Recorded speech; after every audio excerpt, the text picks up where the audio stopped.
Hey everybody, this is First Warning Storm Team Chief Meteorologist Brad Panovich. Just a quick update what's going on tonight. It is ridiculously warm across the Carolinas. When you start looking at how warm it is out there for this time of the night, I mean, this is unreal. Temperatures are in the upper 60s to near 70, and it's all the southeast that is baking under this very warm weather. In fact, we went up last hour. Last hour we were 66, and then at 10 o'clock we jumped up to 67 degrees. Now, all the talk today is about the severe weather, which I really think is not going to be a big deal. It really has never panned out over areas of the Ohio Valley. There's a couple severe thunderstorms, but we're having a tough time even getting storms to form here. There's a couple of things going on. There's not a lot of moisture streaming north into these regions, and while the wind fields are super strong, they're all coming from one direction. We don't have the wind shear, which is the changing of wind with height. It's all blasting out of the west. So if we could get storms to develop, they would produce some damaging wind gusts because they would mix that strong wind down to the surface. But tonight, that's just not happening to our west. Now, for us, we don't have anything, I mean anything, to worry about tonight. If we see storms develop, it's going to be during the day tomorrow. So you can sleep fine tonight. You don't have anything to worry about. We are going to watch the potential, though, for some stronger storms, maybe east of us tomorrow. Right now, we look at that Cape or that thunderstorm fuel. It's building a little bit here, but there's a lot of holes. We don't have much, maybe a couple hundred. It's much stronger up here. In Ohio, we've got a couple things. We've got a combination of pretty high cape and shear because you're much closer to this upper level system, which is actually back to the west. You can actually see where that mid-level circulation is right there. That's the snowstorm that's moving into areas right around the Chicago region.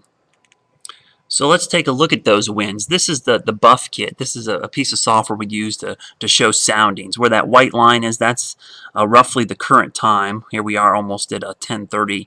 You can see the temperature stays above 60 degrees all night tonight, peaks up around 70 tomorrow, and then comes crashing down. But the thing I look at is wind. I want to contour the wind field. And I want to contour the winds. You see this strong core of winds. I mean, there's some 80, 90 mile per hour winds about 5,000 to 6,000 feet off the surface right in here. And if we get some precipitation tomorrow, right in here, which we will, some of those strong winds could mix down to the surface, but all it's going to take is the heating of the day to mix some of this stuff down to the surface. When I look at the mixing ratio right in here, 1 o'clock tomorrow, you can see the mixing is going to max out around the middle of the day. So some of these 60 and 50 mile per hour wind gusts could actually make it all the way down to the surface. In fact, let me look at that a little bit closer. You can see these strong winds trying to mix down to the surface, and right around here we could see some really strong winds develop during the day tomorrow. So that's something we're going to watch real carefully tomorrow afternoon. These will be non-thunderstorm winds likely.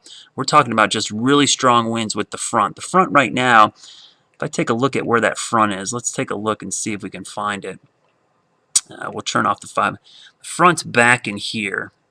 It's right along the Mississippi River, so it's got a long ways to go before it gets here. So the good news tonight is no worries about severe weather tonight. We will be lucky if we get out of the 60s for lows, and then we'll keep an eye on the potential for some stronger storms tomorrow. But right now, I'm not overly concerned with it. You can go to bed tonight sleeping fine, wake up tomorrow, get ready for a windy day, hold on to your hat kind of day. We may see wind damage just from the regular old winds and not from thunderstorms tomorrow. Of course, I'll have the complete forecast on this and the big changes coming up in about 30 minutes on News Channel 36 at 11.